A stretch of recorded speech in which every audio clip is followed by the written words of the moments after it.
can tell that I'm like all into animal print. Howdy, welcome back to my channel. This is Diana Chu here at Slow Gaze. Today I am going to do a speed declutter of my brushes. I'm going to mandate that all of my brushes can live happily together into just one cup.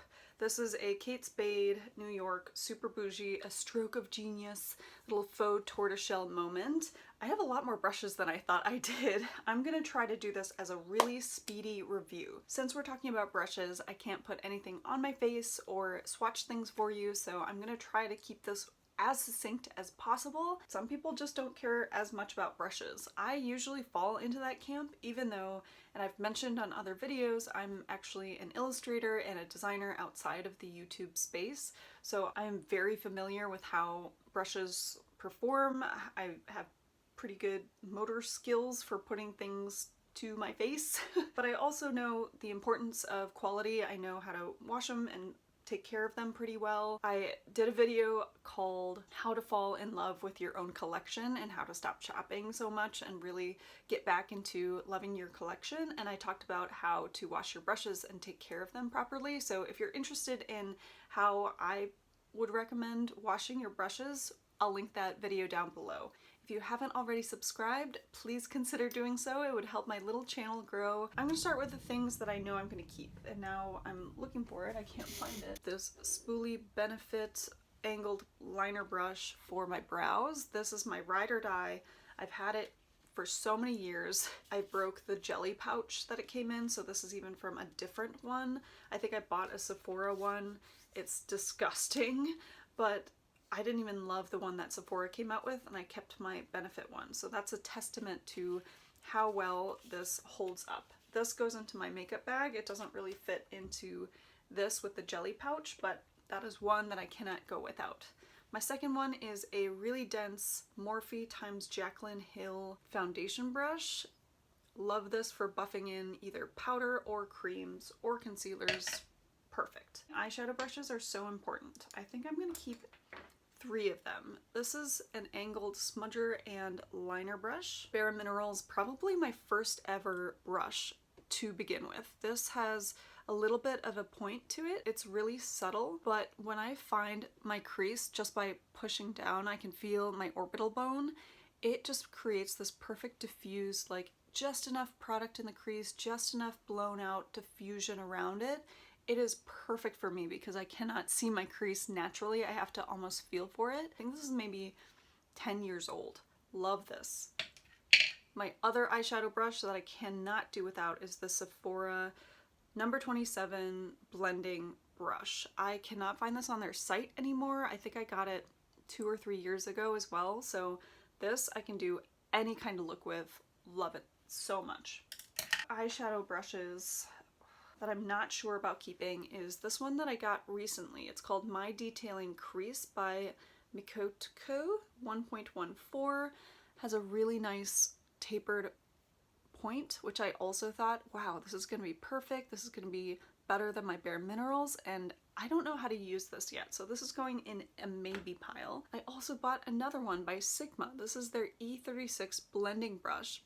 It is so fine. It doesn't have a lot of actual hairs to it, and it moves really easily. I don't know yet. I haven't quite figured this one out. I am absolutely not keeping this Pat McGrath Labs concealer brush. When I bought it, I thought it was going to be way bigger.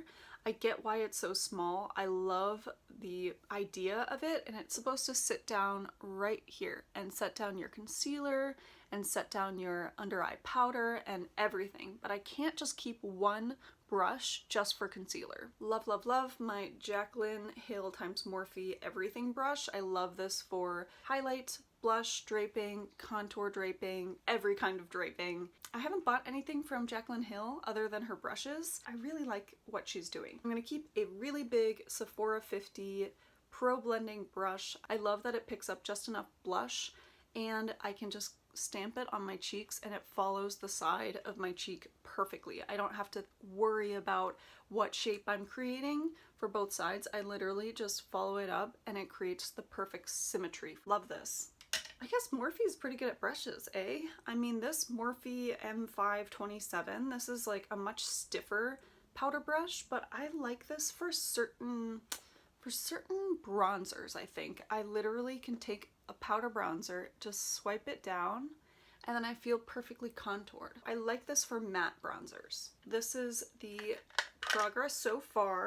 I have only decluttered 3 potential brushes. I know, I'm terrible at this. Okay, here's one that I don't think I'm gonna keep. This is the Mini Powder and Sculpt by Charlotte Tilbury. It came with their limited edition Filmstar Bronze and Glow palette. I love that Bronze and Glow palette, and I've never used a brush like this with it.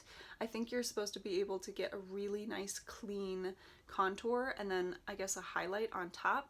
I just have never used it, and it's so mini, so this is going in the maybe pile. This I can get rid of. This is the Foundation Pro SEPHORA 56 brush. It is really cute, nice and stiff, but because I have one that's much bigger, I really don't need something that's this size. I think I was using this for the Huda Beauty Tantour Light Cream Bronzer. I have an e.l.f. Ultimate Blending Brush. I think this was also nice for powder foundations or whatnot. I don't think it's quite as dense as my other one. Very affordable though, but I don't think I'm gonna keep this. The Patrick Ta brush, I'm really sad to let go of. This is for face number 1. Very nice. I love how heavy the hilt is. It feels really balanced. Bristles are all right. I've tried this with his really sheer blushes. I do like this as a blush brush, but do I need a dedicated brush for blushes? Let's put this in the maybe pile because I have so many others to compare it to. For instance, I have this Shade and Light by Kat Von D. This is hundreds of years old. I've had this since college, and I really liked her Shade and Light palette. I used this side for the shading and then this for the highlight. So I'm gonna keep this. And then I have 2 Benefit Hoola bamboo brushes. I can't really tell which one's the older and which is the newer. I actually think this one's the older, and this one, which looks a lot less tapered, is the newer one. Just forgot that I had one, and I think I bought a spare, which tells you I really don't need both. But I love them so much because they sit down flat on a desk and I don't have to worry about them rolling around. I also feel like they just sit so nicely in the hand, so I'm gonna keep the one that's more tapered. No to my giant e.l.f. powder brush. This is nice for distributing like translucent powders and setting powders, but I don't use those, and I just don't want to keep one in my collection for the day that one day I'm gonna say, oh yeah, I would love a brush. Until that day comes, goodbye e.l.f. So I guess I don't need to keep this Patrick Ta one. I'm really sad. I'm gonna put this in my maybe pile. Okay, just 4 more brushes. I have the Straight and Wavy Makeup Forever Professional Giant Stippling Brush, and then the baby version by e.l.f. Cosmetics, the small stippling brush. I actually love both of them. I like this one more. It really hugs my cheeks and does the contour thing with creams, with what have you. This one I've learned to use better, so I'd be sad to see this go, but if I had to choose between the 2, I would choose the Makeup Forever one. So this is going in the maybe pile.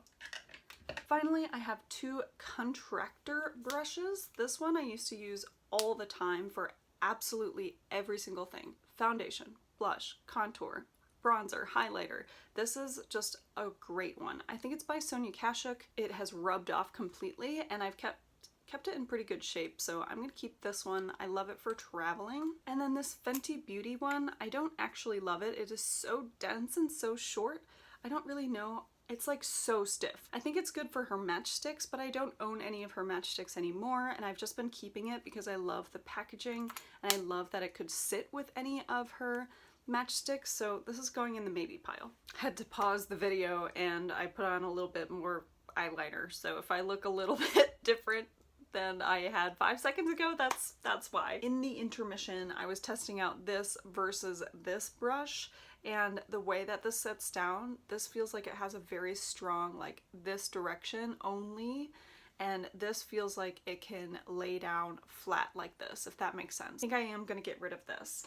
I've decided to basically get rid of all of the maybes as well, so all together I have these to say goodbye to. And you know, so many have served me well.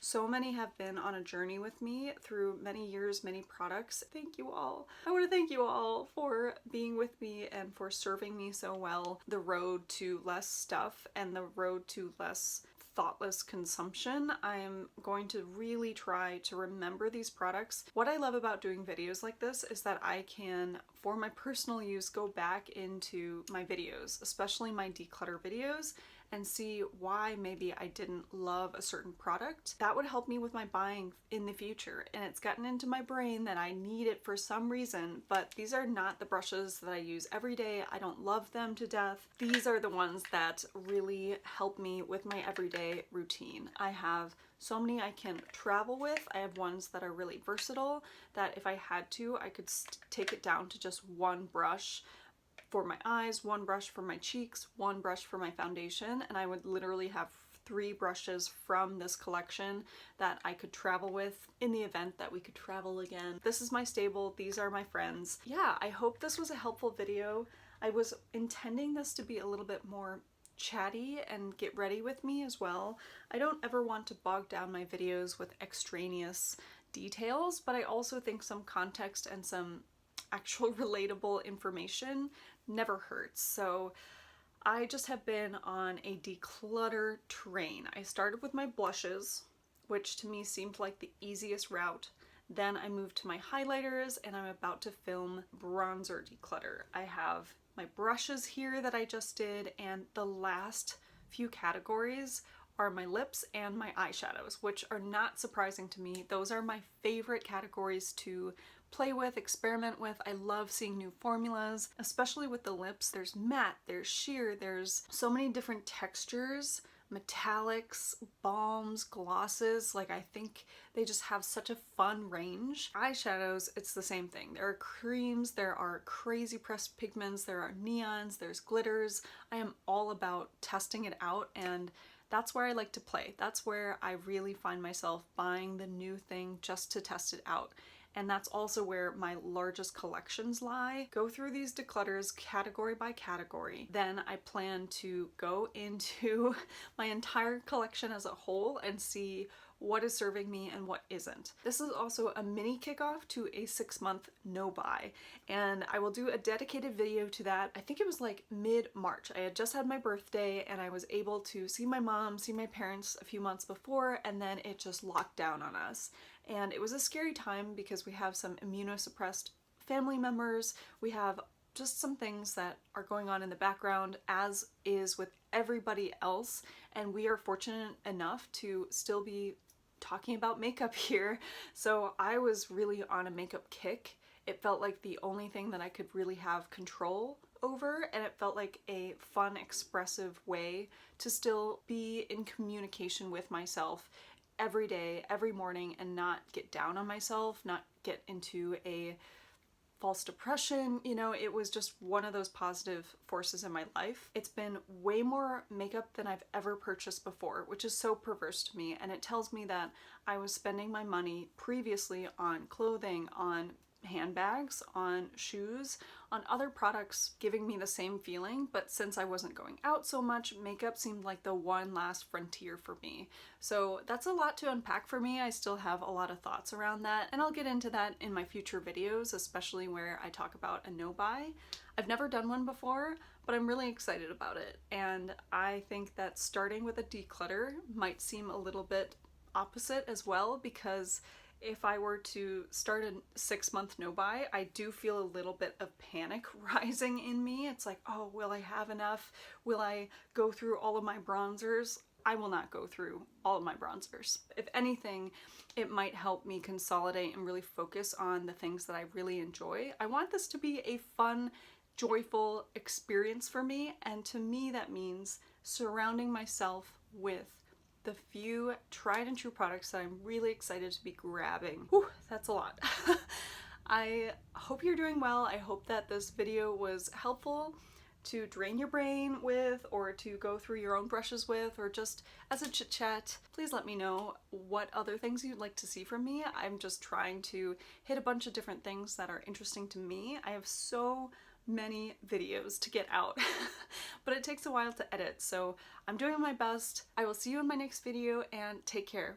Adios.